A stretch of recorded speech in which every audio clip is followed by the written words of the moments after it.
Now we will move on to 16.com item. Yes, item 9, okay? Item 10. Item 10. Move on to item 10 now. Yes. Here, iOS Evaluation 2021 of UNESCO's action in the framework of the 2003 Convention. Mr. Secretary, the floor is yours to present this item to us. Over to you. Thank you, Mr. Chairperson. So this is the second time that UNESCO's Internal Oversight Service, or the IOS, undertakes an evaluation of the 2003 Convention. A first evaluation was conducted in 2013 when IOS started a cycle of evaluations of UNESCO's culture conventions. In fact, the 2003 Convention is the first amongst the 6 conventions that received a follow-up second evaluation. Dear committee members, please note that this item includes 2 documents: the working document LHE/21/16.com/10rev and the information document LHE/21/16.com/inf.10.rev. So please allow me to briefly explain the structure of both documents. Document 10 presents the main results of the 2021 iOS evaluation. It includes the executive summary in section A with key findings of the evaluation, a set of 12 recommendations in section B, as well as the corresponding management response for each of the recommendations in section C. The document was first published without the management response since the results of the evaluation became available only towards the end of October. The revised document was published on 24th of November to include the management response, which was prepared in consultation with the culture sector as a whole, the education sector, and the central services of UNESCO. The information document 10 includes the full report as drafted and submitted by iOS, as well as its annexes. This information document was revived on the 8th of December 2021 in order to provide a layout version of the iOS report to the committee. With your permission, I would like to invite my colleague, Ms. Katia Sadiakina-Rivière, Evaluation Manager from UNESCO's Internal Oversight Service Evaluation Office, to present to us a brief review on the evaluation report. Yeah, over to you. Thank you very much, Mr. Chairperson, for the opportunity to present the findings of this evaluation. Let me start by introducing the evaluation team. There were 4 of us, including myself as the lead evaluator and evaluation manager, and my colleague, Mr. Diego Millan Troches. We work at the UNESCO Evaluation Office. Ms. Meenakshi Shankar, an education and evaluation expert, worked with us on the assessment of the Living Heritage and Education program. And Dr. Michael Atwood Mason, Intangible Cultural Heritage expert, completed the assessment of international assistance projects. Now, as was mentioned by the Secretary, 8 years have gone by since the previous evaluation by iOS.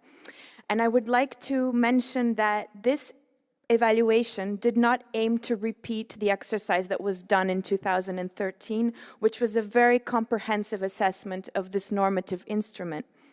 Rather, this evaluation was requested by the culture sector to take stock of some of the achievements and challenges and to inform the work going forward. Because since the previous evaluation, the convention has matured significantly and reached nearly universal ratification. There have also been many reforms, such as the development of the overall results framework. Now, the scope of our work included mainly activities from 2018 onwards.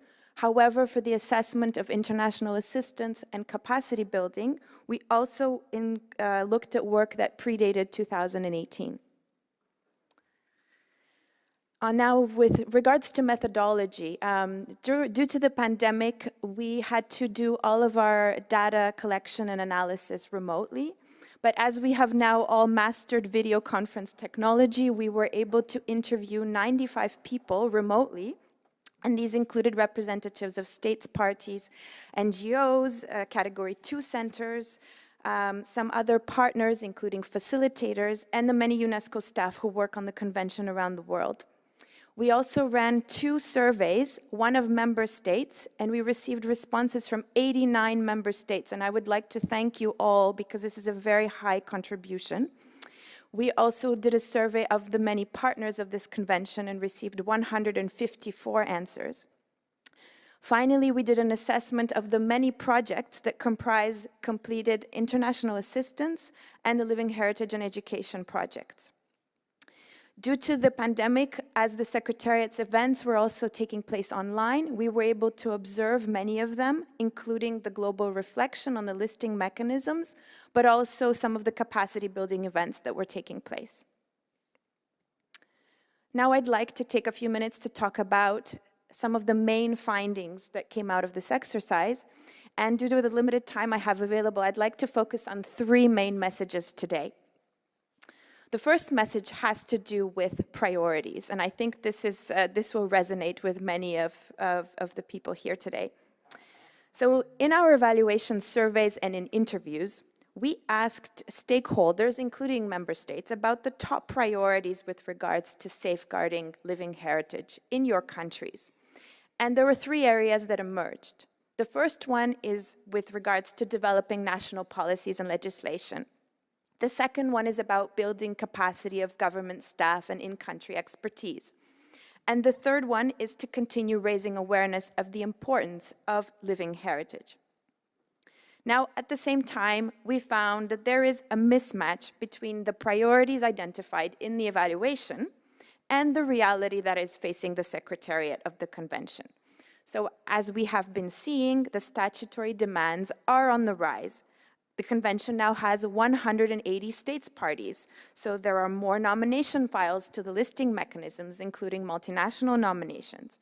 There are more international assistance requests. There are more periodic reports coming in, and there are more and more intergovernmental and expert meetings.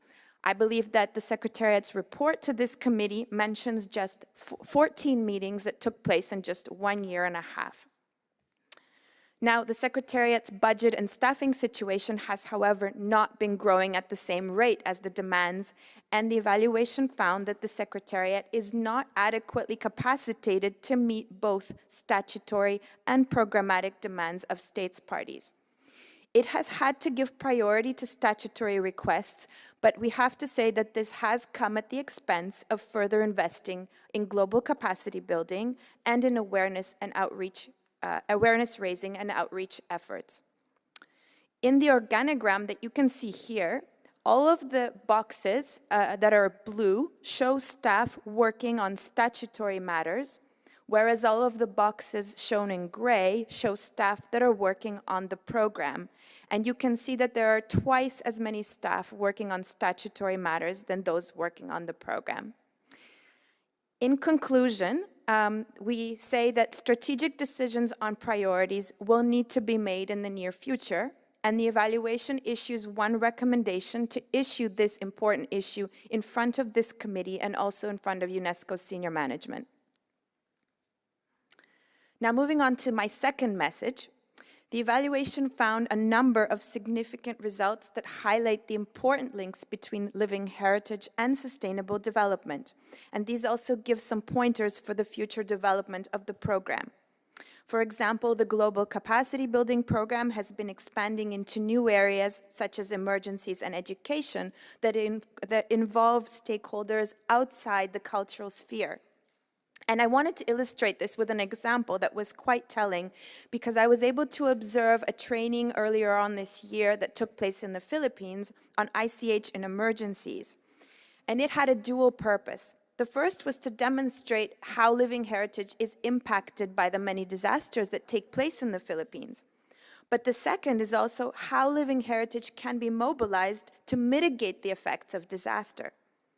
The training brought together nearly 40 participants from all over the islands in the Philippines, including not only cultural practitioners and policymakers, but also, importantly, disaster risk reduction specialists. And this resulted in dialogue and in the participants understanding how closely living heritage and disasters are intertwined and the role that living heritage continues to play in their mitigation. Another example that I wanted to provide on the link between living heritage and sustainable development is the Living Heritage and Education Program, which is an initiative launched by the Secretariat in 2017. As you know, UNESCO is the lead coordinating agency for both SDG 4, but also the lead UN agency for culture. It's therefore very well placed to demonstrate the value of integrating living heritage into education programs. And this was done earlier this year with a training of nearly 40 education practitioners. Now, the evaluation concludes that more reflection and joint work will be required with ministries of education, but the future looks promising. The evaluation makes several recommendations to encourage the Secretariat to further strengthen the link between its programs and sustainable development. These include further developing the Global Capacity Building Program, as well as reflecting with the education sector on the future scope of the Living Heritage and Education Program. Finally, the evaluation highlights joint work with other culture conventions on topics that are of shared interest to all of these instruments. And topics include commercialization and intellectual property, as well as cultural tourism, as all of these have important consequences for the livelihoods of communities and therefore have the potential of further strengthening the link between living heritage and sustainable development. Now, this brings me to my third and last finding. During this evaluation, we were in contact with the many partners of this convention, such as Category 2 centers, accredited NGOs, UNESCO chairs, university networks. And these partners play a very important role, both in the capacity building program, but also support periodic reporting, research, safeguarding projects. Now, what we found is that these partners are somewhat underutilized, but especially that their work is not sufficiently visible, particularly in the convention's knowledge management efforts. Now, as has been mentioned earlier, demands on the Secretariat are rising and its resources are not. And therefore, it's really important that the Living Heritage entity, but even this committee, optimize collaboration with partners that serve the common objectives of all. This will require strengthening direct engagement with partners, including to get a better grasp for how they can contribute to UNESCO's work. In conclusion, I would like to say that this evaluation issued 12 recommendations. You can find them in the documents that are presented to you today. And I am happy to answer any questions that you have on this evaluation. Thank you very much. Yes, thank you very much, Ms. Celiakina Rivera, for your comprehensive presentation. Thank you so much. And this solid report clearly presents the significant achievements of the 2003 Convention. And this evaluation will certainly be crucial in informing UNESCO's future efforts to guide its member states in safeguarding intangible cultural heritage. The recommendations included in your evaluation are very much welcome. Before I open the floor for discussion, would the Secretariat wish to comment on the IOS presentation first? Yes, over to you. Thank you, Mr. Chairperson. Just briefly to take this opportunity to thank the evaluation team of the IOS for its work and also generating these findings and lessons learned, which are indeed extremely useful for us. Just to point out also that a lot of the work we've done over the last 8 years has been as a result of the previous IOS evaluation. It does recommend, as we mentioned earlier, that the convention is at somewhat of a crossroad. And in other words, the decisions that the governing bodies will take at these junctures will determine how the convention will grow for the next 10 years and how effective this instrument can continue to be for its partners around the world. And of course, I must point out the importance of recommendation number 1 about setting priorities for the use of the available resources and to do so against the growing demands made by the many stakeholders of the Convention. As Secretary, I will continue to seek the Committee's indications, as well as that of the General Assembly, as to what the priority areas in which we should focus our efforts. The request made to the Committee under item 5B on the report of the Secretariat to prepare information on its main activities with cost implications and workload-related issues would be a first step to facilitate the Committee to take stock of the situation, provide guidance, and establish priorities. For other recommendations, a number of provisions have been proposed in the draft plan for the use of the resources of the ICH Fund for 2022 and 2023 that the Committee will examine under item 13. I would also like to draw attention to the fact that the implementation of these recommendations will also be subject to the priorities defined by the governing bodies, combined with the availability of supplementary resources. Thank you, Mr. Chairperson. Thank you very much, Mr. Curtis, for sharing your reaction to the IOS evaluation, particularly on the recommendations. So before I open the floor for debate, I would like to get about 5-minute break. It's good for both of us. So thank you very much. We'll take a 5-minute break.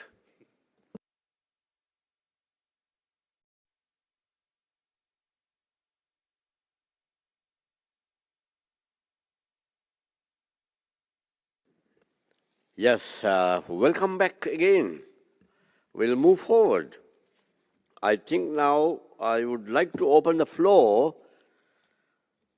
Does anybody wish to take the floor now? Yes, I think I can see. Yeah? Starting from Brazil, right? Yes, so I will start with Brazil. Over to you, Brazil. Thank you, Mr. Chair. And thank you all committee colleagues, state parties, the evaluation body, and the Secretariat of the Convention for the excellent work and dedication over the past few days. We would like to acknowledge the important task accomplished by the Internal Oversight Service, IOS, in its evaluation of UNESCO's action in the framework of the 2003 Convention. At IFAM, the National Historic and Artistic Heritage Institute in Brazil, and our delegation to UNESCO, we answered the online survey sent to UNESCO's member states, and we are glad to receive now the findings of this overall evaluation and the 12 key recommendations made by the IOS to the improvement of the organization's mandate. We must add our voices to the understanding that the 2003 Convention is one of the most successful normative instruments in cultural cooperation, having achieved almost universal ratification in its 18 years of existence, and being able to make the international foundations and principles on cultural heritage more plural and democratic. Besides what was already pointed out in Brazil's periodic report and our intervention on point 7b, we would only add some general comments on what we believe is decisive for the future of our convention. We would like to underline the essential role of national and regional offices of UNESCO, whose capacities to support nation states in the implementation of UNESCO's cultural conventions should be reinforced, especially regarding information data as periodic reporting and requests for international assistance. Secondly, we fully agree with the IOS recommendations on a communication strategy for the 2003 Convention, including the use of social media, the promotion of the international assistance mechanism to a wider public, and the production of outreach materials to different social groups, especially youth. We also welcome the IOS recommendation on a more comprehensive and continuous approach to the capacity building activities for periodic reporting, which respond to some of the observations made by GRULA countries in our assessment of the present cycle, regarding the need to begin preparing earlier and more profoundly for this important monitoring instrument.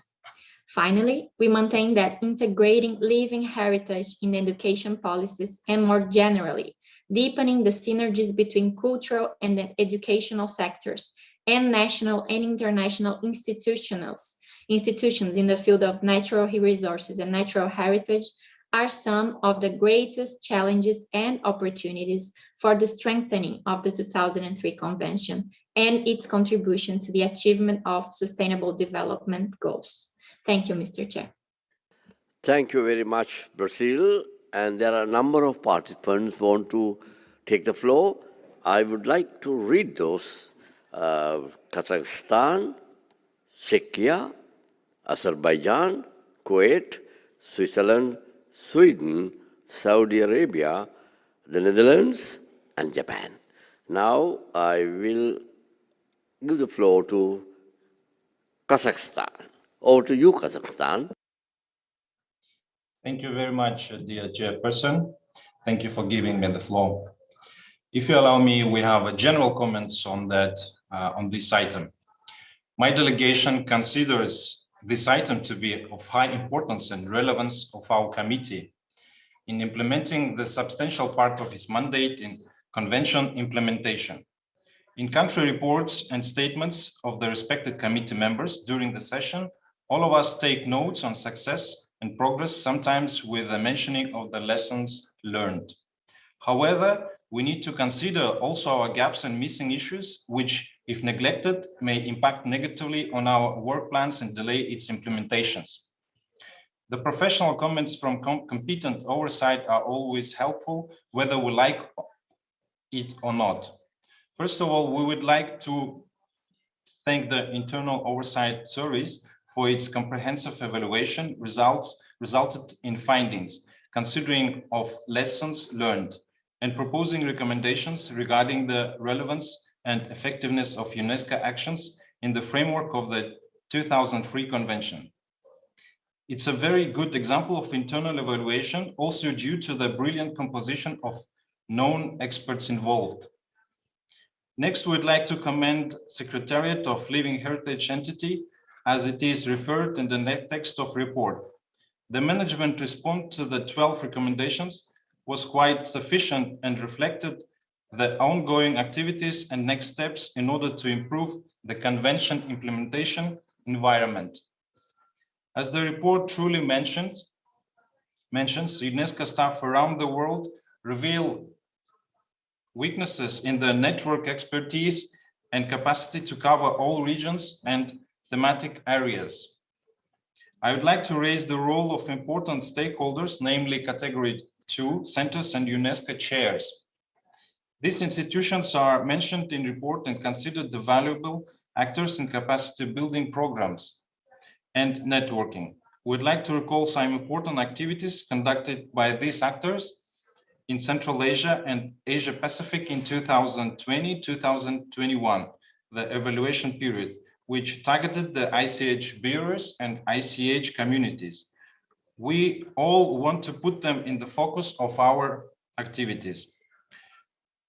Also, we'd like to mention the ICH Links digital platform developed by ICH CAP in cooperation initially in 2020 with Malaysia, Mongolia, Vietnam, Korea, and Kazakhstan. And in 2021, joined by Bhutan, Cambodia, Singapore, India, Fiji, Uzbekistan, Tajikistan, and Kyrgyzstan.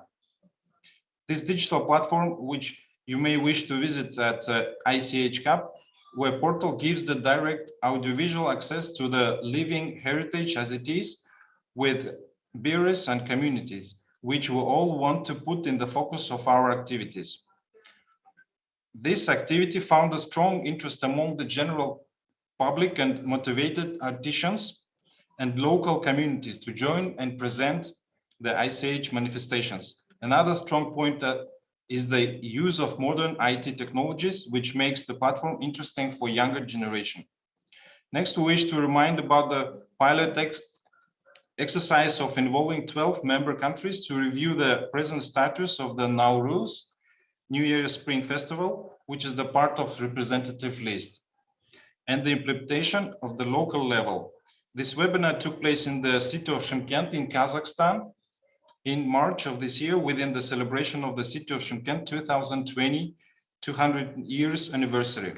The webinar was organized by the UNESCO, chair at the Institute of Oriental Studies, and active participation of the category of 3 Category 2 centers, ICH CAP, Tehran Center, and Almaty Center of Rapprochement of Cultures. We also appreciate the opening address to the participants from the Secretary of Convention, Mr. Tim Curtis. Finally, we'd like to express thanks to another UNESCO partner in Central Asia, International Institute of Central Asia Studies in Samarkand, which was recently the Category 2 center also. The assist of Central Asia and West Asia countries in arranging the network of artisans and craftsmen of the Great Silk Road. The activity is the part of broader cooperation between the national commissions and ICH CAP and is very promising. We hope that live examples of the value-added activities of the Category 2 centers and UNESCO chairs in promoting and facilitating the Convention 2003 implementation will be helpful in planning activities. Also, the focal points in UNESCO field offices can involve national ICH committees in their consultations with Category 2 centers and UNESCO chairs, which are mentioned in Secretariat respond to recommendation 12. In conclusion, we'd like to support the proposed draft decision and contribute to its implementation with our next activities. Thank you very much, Chairperson. Yeah, thank you very much, Kazakhstan. And now over to Czechia.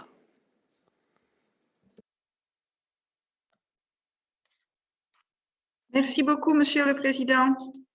Merci pour cet excellent document, très utile.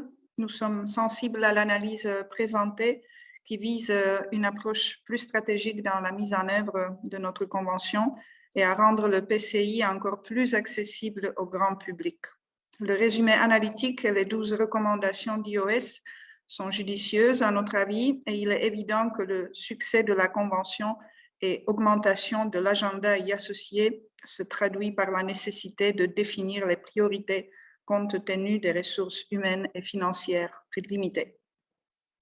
En particulier, nous soutenons la recommandation 1 concernant les priorités et l'utilisation des ressources qui est fondamentale pour toutes les autres et la recommandation 2 selon laquelle les données des rapports périodiques doivent être publiées en ligne dans un format facile à comprendre et à utiliser pour servir non seulement d'exemple de bonnes pratiques au niveau national, mais aussi pour définir les tendances de la sauvegarde du PCI en général.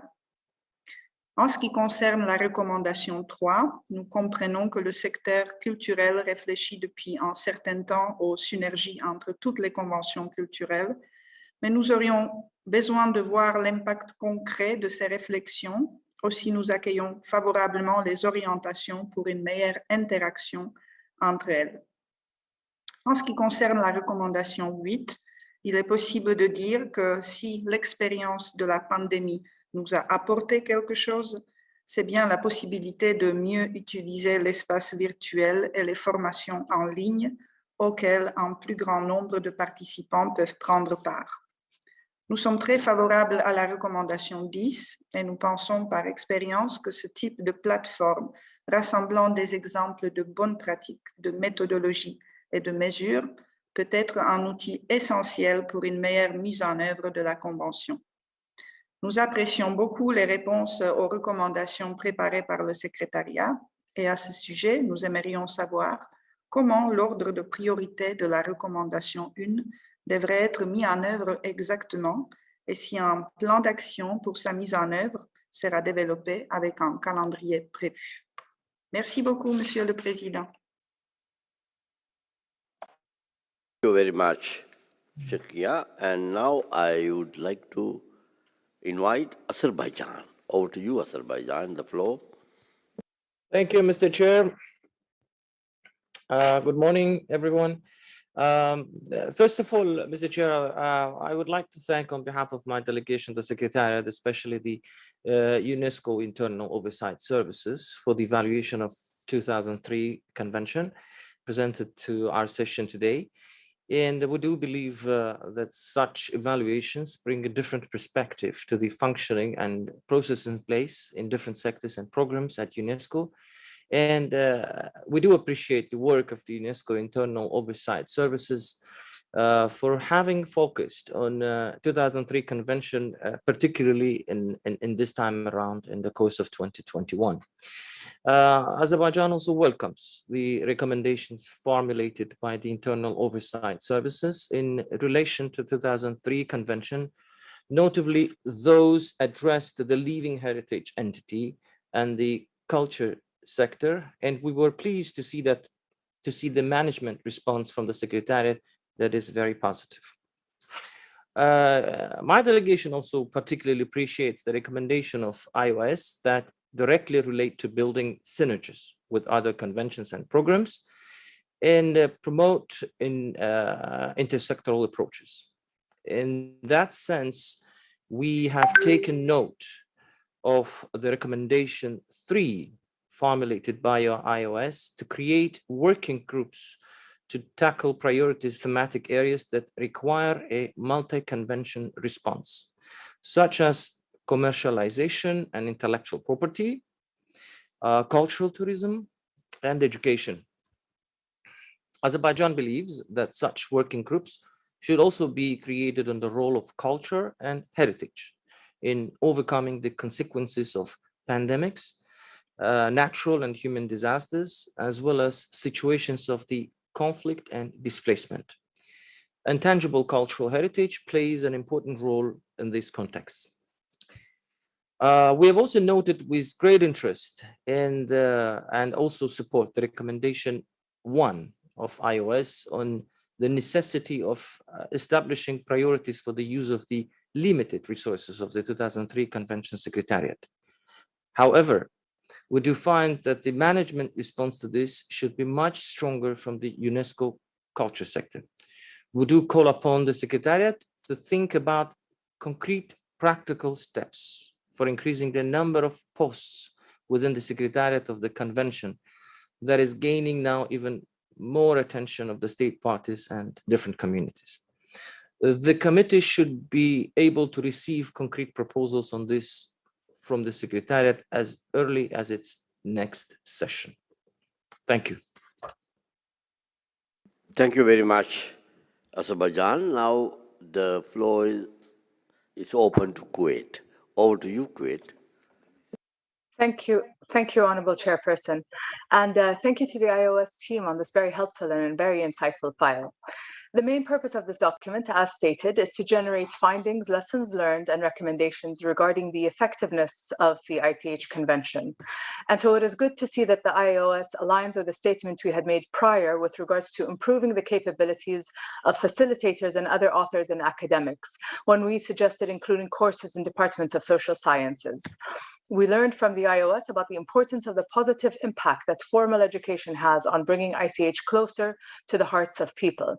And we suggest to start with UNESCO schools, for example. And we commend Lebanon and Uganda on their pilot projects with primary schools and universities. These pilot projects are positive directions to increasing the visibility of ICH, which is something we all agree on. And as mentioned with regards to the committee and its bureau, we welcome the excellent suggestion for proposed decisions and amendments to be circulated to the bureau and other committee members so that it can be discussed ahead of time. We agree with the IOS and we welcome the encouragement of transparency of the decision-making process around the listing. And first, with regards to the evaluation body, we must commend them and thank them for their work. We learned that each file takes a minimum of 3 hours and can take up to a whole day. Multinational files, we learned, can take up to several days. This is their commitment to the noble mission of making sure that the files comply with the requirements. And so we agree with the suggestion and welcome the need for a significant simplification of procedure, as has been our stance in the working groups and other forums. And as such, we would like to ask the IOS if they have any benchmarks and indicators concerning the work of the convention and its programs and initiatives and activities, which we would hope to see reflected in the next IOS document, because this goes in line with the result-oriented approach that we all strive for. Finally, we would like to thank the IOS evaluators and the Living Heritage Sector team as well as the state parties and experts and facilitators and others who contributed to this important and successful document that did exactly what it set out to do, so that we may all benefit in making our ICH convention successful. Because as we learned, the main purpose of this iOS evaluation is to generate findings, lessons learned, and recommendations regarding the effectiveness of the ICH convention, and we commend them on doing just that. So thank you, Honorable Chairperson. Thank you very much, Kuwait, for your comments. And now I would like to open the floor to Switzerland. Over to you, Switzerland. Bonjour, Monsieur le Président. Bonjour, chers collègues.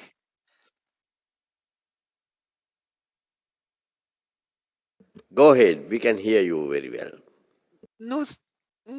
La Suisse aimerait tout d'abord saluer la qualité et la pertinence de cette seconde évaluation de la Convention de 2003, qui met en exergue des défis et enjeux importants dont certains ont déjà été discutés lors de cette session d'ailleurs. Les 12 recommandations constituent des orientations relativement larges et diverses qui nécessitent d'être priorisées et opérationnalisées.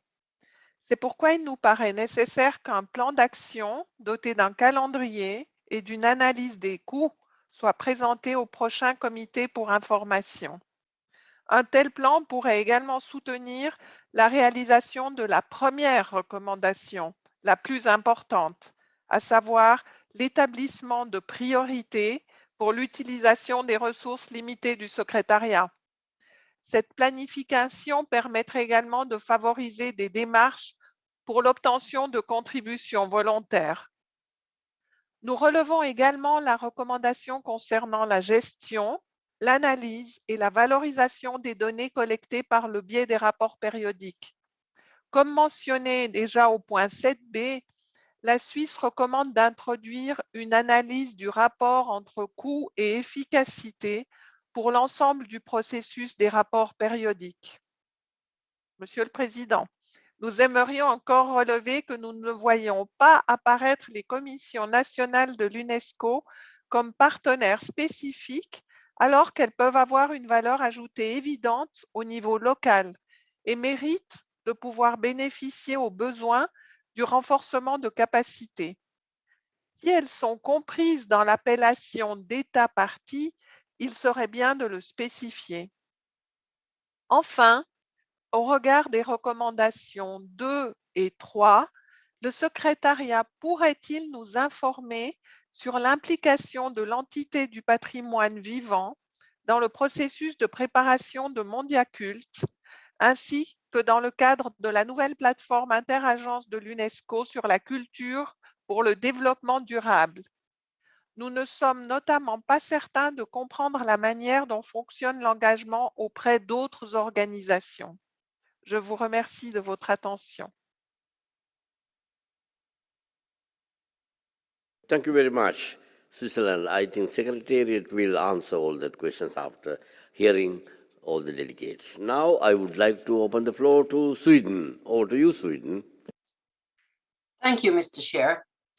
Sweden welcomes the 2021 evaluation of UNESCO's action in the framework of the 2003 Convention conducted by the IOS.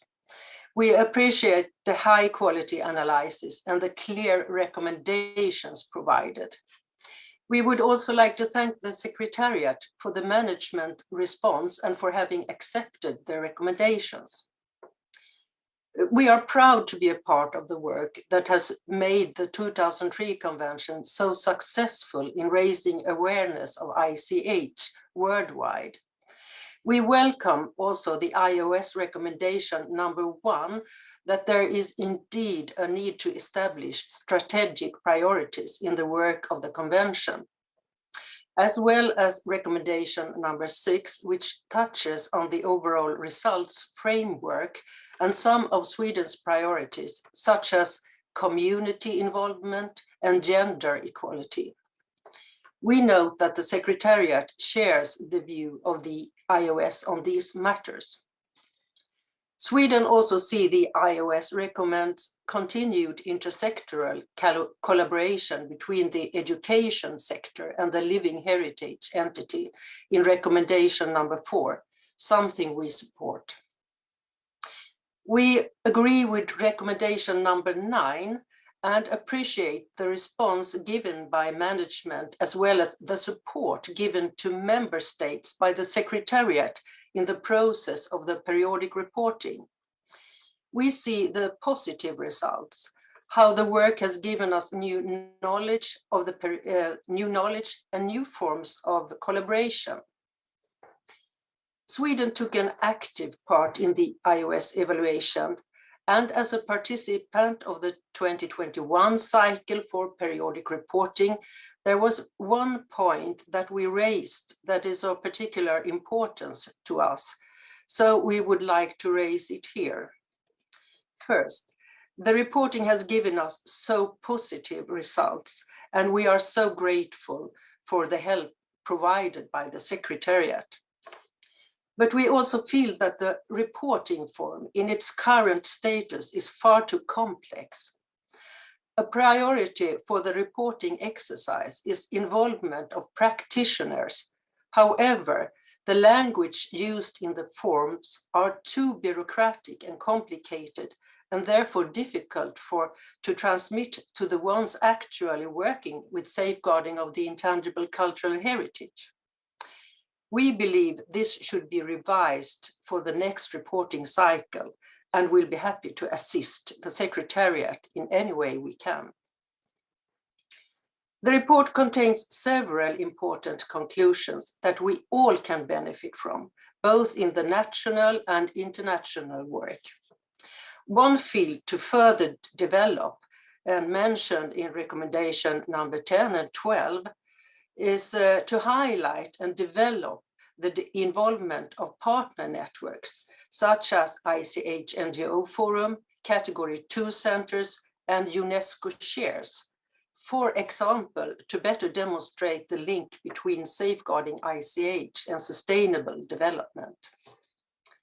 Finally, Sweden once again thanks the iOS for this excellent report and notes the need for human and financial resources and would once again encourage member states to contribute with voluntary resources in order to strengthen the implementation of the convention. Thank you. Thank you so much, Sweden. And now I would like to open the floor to Saudi Arabia. Over to you, Saudi Arabia. Thank you, Mr. Chair, and good afternoon to you. Good evening to everybody who's joining us from other parts of the world. Since this is my very first intervention in this committee, I'd like to assure you of my utmost cooperation moving forward with the deliberations of this item and the upcoming ones. We'd like first to thank the iOS for the valuable evaluation and recommendations, as well as the Secretariat for its response. Mr. Chair, I'd like to make 4 remarks on this very important item. The first one is that the evaluation describes the lack of human capital within the Secretariat to manage programs with the current team fully dedicated to statutory work, as this has been described as a real problem and a roadblock.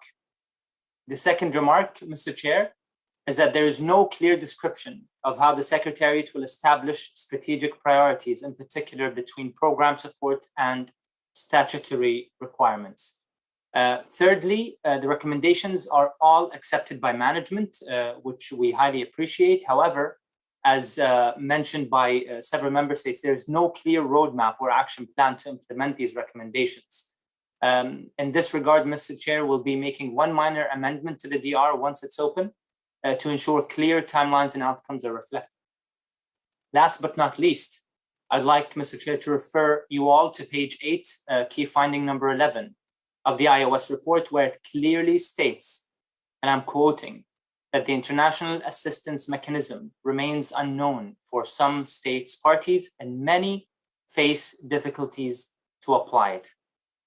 We have witnessed the case in this year's session where this challenge was triggered, resulting in a situation where the committee was presented with a document suggesting an inscription requiring the approval of the General Assembly, which created a peculiar discussion between member states and led to an even more confusion due to this precedence.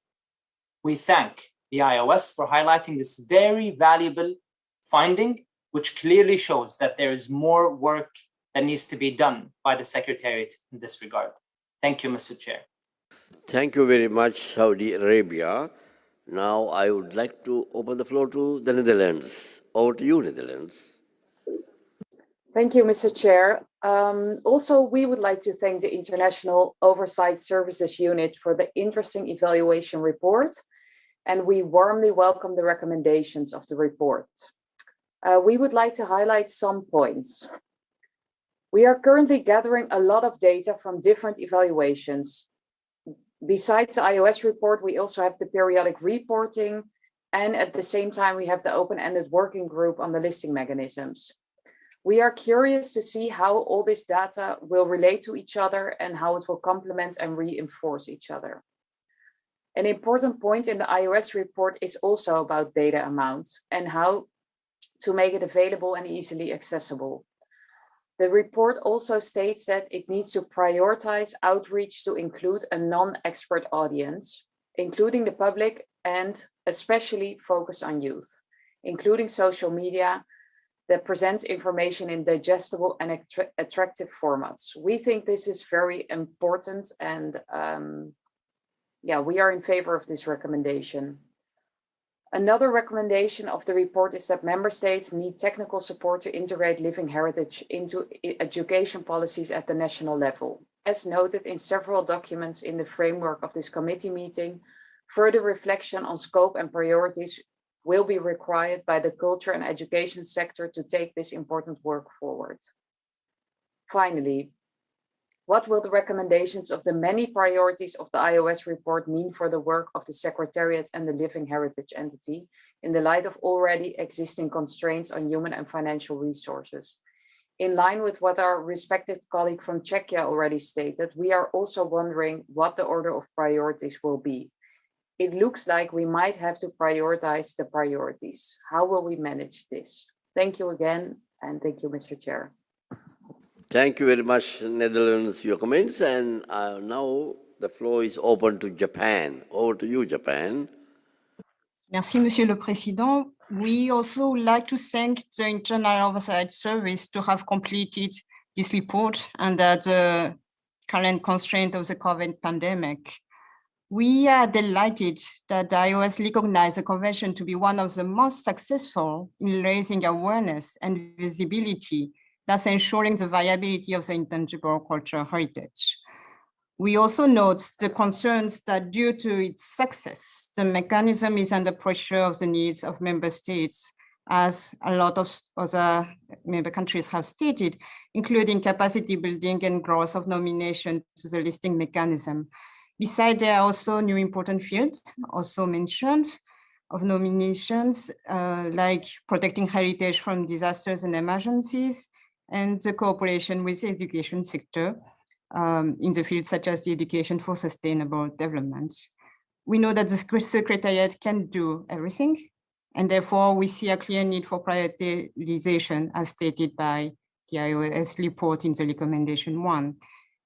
On this point, we are looking forward for the information paper that the Secretariat is planning to prepare, stated at item 5B, decision 7 of the Commission for the 17th session, which will, is stated on its main report on its main activity with cost implication and workload related issues and the priorities. Thank you, Mr. Chair. Yes, I think we have heard a lot of comment from all the participants. Thank you very much for all those things. And also we must thank the iOS evaluation team. And therefore I would like to open the floor to Katya Sedia Kina Rivera. Over to you, Katya. Thank you, Mr. Chairperson. Thank you very much for all the positive feedback and comments received, which are very much appreciated.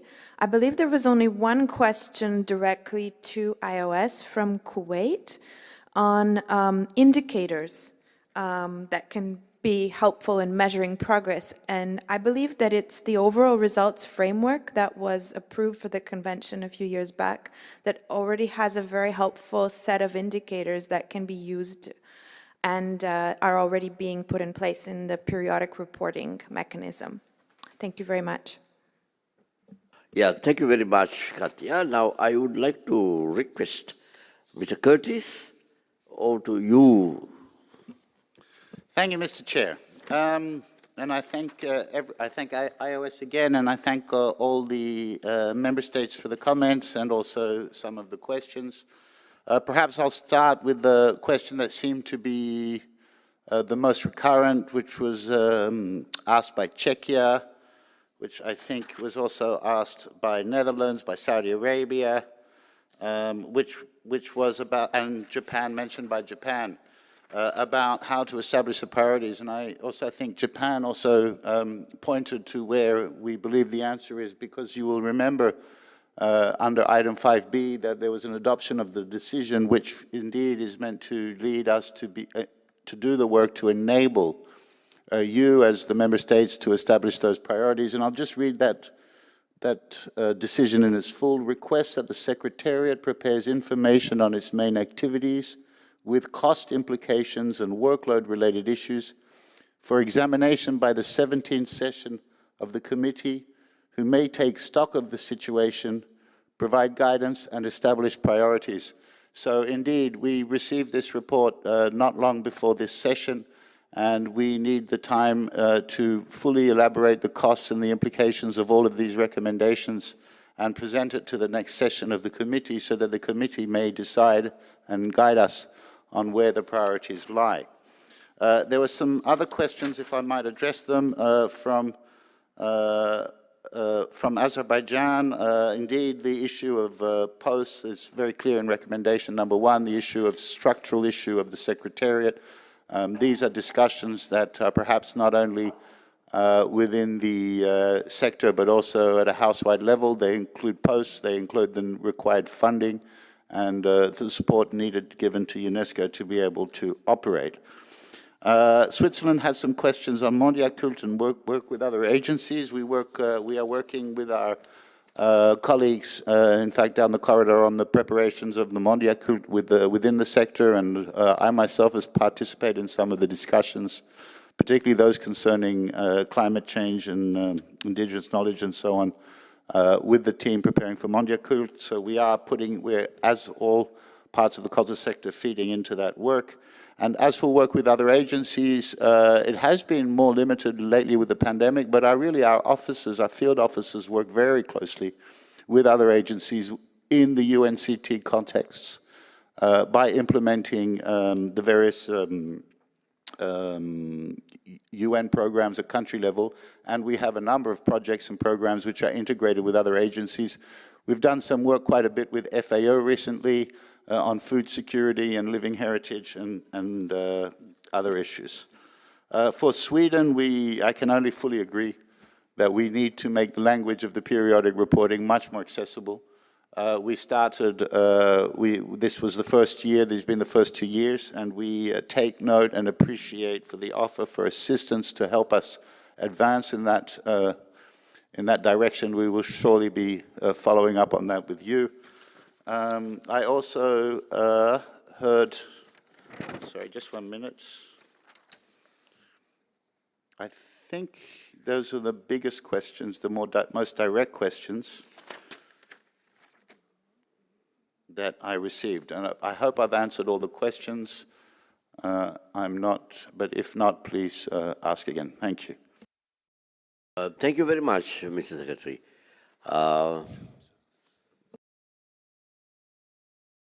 I think 2 delegates want to, observers, I think they are observers.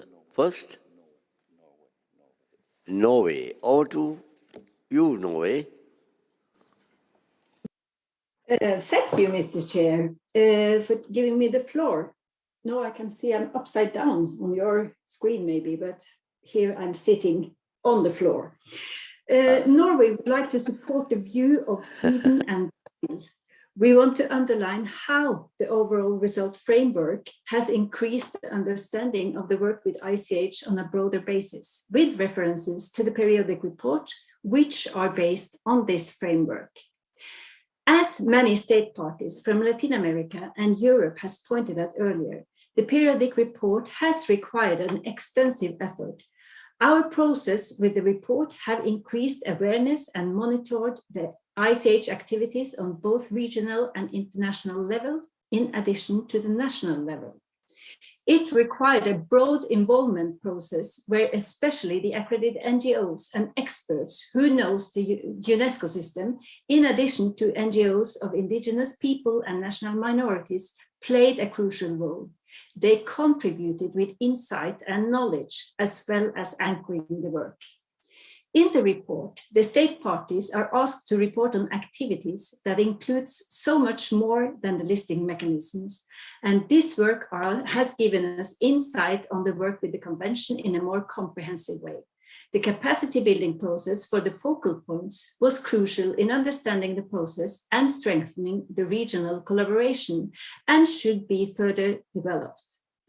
Although it has been extensive work, the regional periodic report process, based on the overall results framework, will contribute to see the work with the convention on a broader basis on the international level.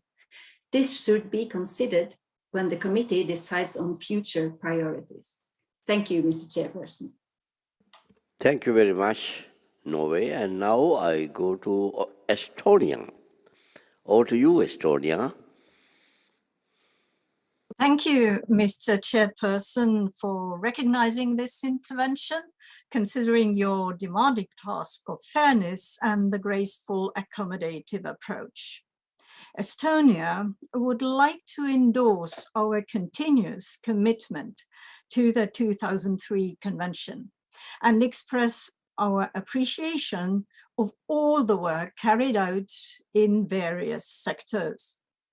Estonia, and me personally, as a UNESCO chairholder in the living heritage field, want to underline item 10, the recommendation that suggests increased involvement of UNESCO chairs, who present an immense potential in combining living heritage, higher education, and sustainable development goals.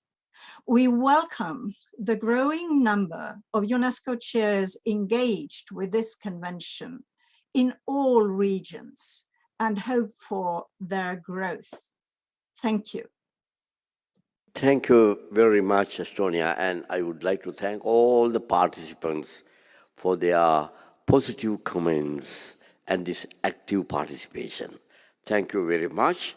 And now, there are no more requests for the floor. Therefore, let us move to the draft decision. Please refer to document LHE/21/16.com/10 revenue. So, and its draft decision in paragraph 18. So, may I ask the committee to adopt draft decision 16.com/10 as shown on the screen, and let us proceed paragraph by paragraph. So let me move on to paragraph 1. Citing the document we have examined. I see no objection, therefore I adopt it. Adopted. And moving to paragraph 2, recalling the previous IOS evaluation of 2013, are there any objections? I see no objection, so I adopt it. Adopted. Paragraph 3, welcoming the IOS evaluation of 2021 that was presented to us. Are there any objections? I see none. Therefore, I adopt it. Adopted. Moving to paragraph 4. Acknowledging the current challenges brought about the significantly broadened scope and success of the 2003 Convention. Are there any objections? No, I see none. So I adopt it. Adopted. So paragraph 5.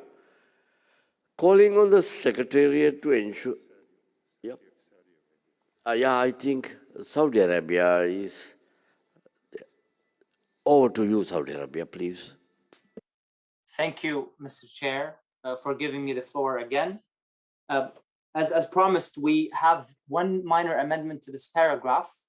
We would like to, and I'm going to read it as follows. What is your paragraph number? No, it's paragraph 5. The one that okay. Go ahead. For discussion now. Instead of saying, Mr. Chair calls on the Secretary to ensure adequate follow-up, we recommend reflecting what's been happening in the debate, and of course, in the light of the answer we got from Mr. Tim, the Secretary to ICH, that item 5B is indeed asking the Secretary to develop the priorities and the cost implications. However, we'd like to see these recommendations reflected in clear timelines and outcomes to be presented to the General Assembly, the upcoming one, upon which the Secretariat can develop its priorities to be presented in the 17th session. So we would like to say, calls on the Secretariat to develop a roadmap with clear timelines and outcomes reflecting the recommendations. And then the text goes on as it stands, and then urges states parties. We basically take it to another paragraph where it says urges states parties to provide financial contributions. So we divide the paragraph into two, and we change ensure adequate follow-up to develop a roadmap with clear timelines and outcomes reflecting. I don't know if the typist is following what I'm saying. Okay, I would like to request Mr. Curtis, over to you. Thank you, and I thank the delegate from Saudi Arabia. So we understand that the proposal is to split the paragraph into two. So it calls on the Secretariat to develop a roadmap with clear timelines and, sorry, and can outcomes, you, yes? And outcomes timelines reflecting and outcomes. Reflecting their recommendations.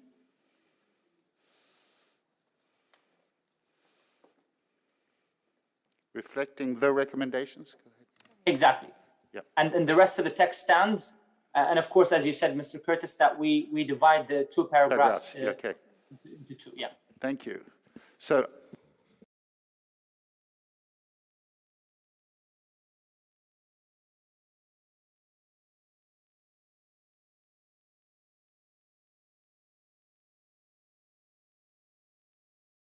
yes, I think. Thank you very much, Saudi Arabia.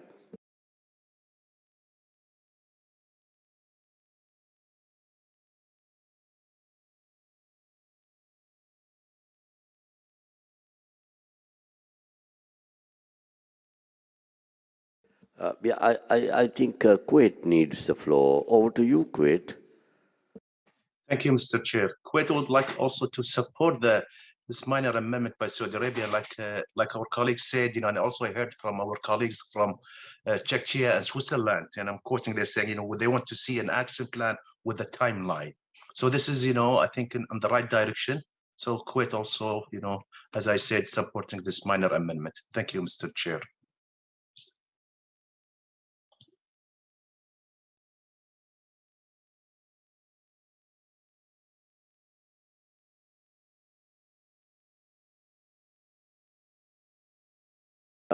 I can see a hand raised by Bangladesh, but they are not in the committee, so therefore it's difficult to give the floor at this moment, maybe later. So thank you very much, Bangladesh. Yeah, over to Cameroon. Yes, Cameroon, the floor is yours, Cameroon, now. Merci, Monsieur le Président, de me passer la parole.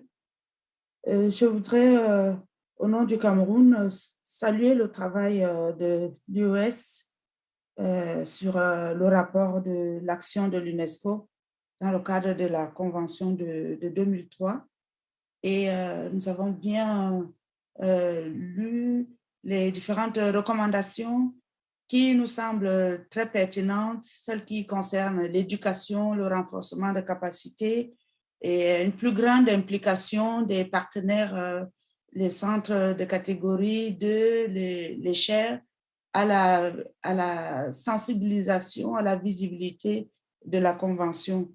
Et nous voulons, ici, au moment de prendre cette décision, soutenir la proposition qui vient d'être faite par l'Arabie saoudite et le Koweït quant au plan, au calendrier à mettre en place, cette feuille de route qui nous permettra de mieux nous impliquer par la suite. Merci, Monsieur le Président. Thank you. And now I would like to give the floor to Switzerland. Over to you, Switzerland. Merci, Monsieur le Président. Nous aussi, nous soutenons la proposition d'amendement qui a été faite par l'Arabie saoudite et comme mentionné par le Koweït, effectivement, nous avons fait référence à un plan d'action.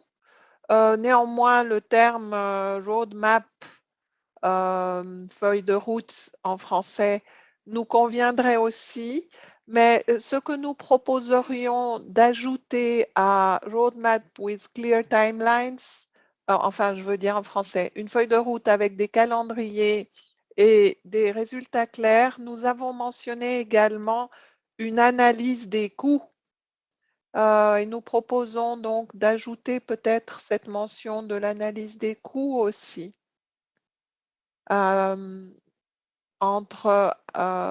Peut-être après calendrier,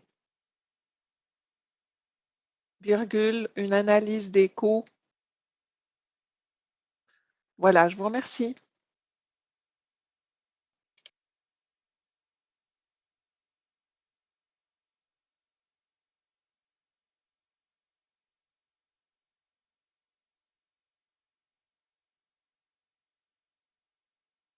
Yes.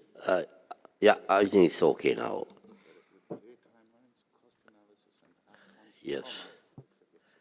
Yeah. Yeah. Any delegate would like to take the floor? Yeah, I think I can see Azerbaijan. Yes, over to you, Azerbaijan. Thank you, Mr. Chair. I also would like to ask you to put our name in the support of the amendment by Saudi Arabia, and we will support this amendment because it's kind of opens the clears the vision for with all the timelines and of course a better reflection of the recommendations. Thank you. Thank you very much. So now I'll move to adopt the recommendations. Paragraph 5. Yes, as amended. Since there is Czechia is there, please. Over to you, Czechia, please. Merci, Monsieur le Président. Pardon d'être aussi lente. Merci beaucoup. Nous pensons que nous remercions le délégué de l'Arabie saoudite pour cette proposition qui reflète bien nos propos aussi. On se demandait seulement si on ne pouvait pas peut-être commencer le paragraphe en disant remercie le secrétariat pour la réponse positive concernant les 12 recommandations, parce que nous les remercions et ce paragraphe est très, fait encore un travail de plus et peut-être ce serait plus encourageant si on commençait le paragraphe par les remerciants pour déjà l'analyse préliminaire qu'ils ont fait. Donc ça se dirait remercie le secrétariat, si nous pouvons l'afficher. So thanks to Czechia. Remercie le secrétariat pour la réponse positive concernant les 12 recommandations d'iOS.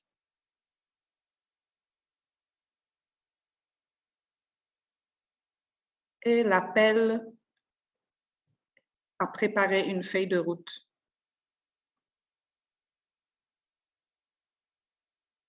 Voilà, j'espère que mes collègues puissent accepter ce petit amendement.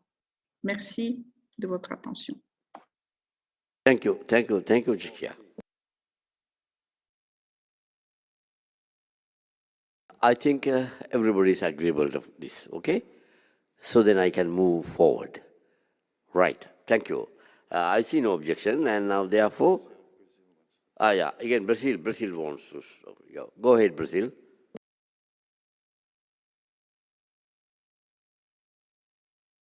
Nous sommes d'accord, Monsieur le Président. Merci. Okay. So therefore, I would like to adopt this paragraph with the amendment. So thank you very much. Adopted. Now it's a new paragraph, right? Now a new paragraph 6. Yeah. Now I go to new paragraph 6. Okay.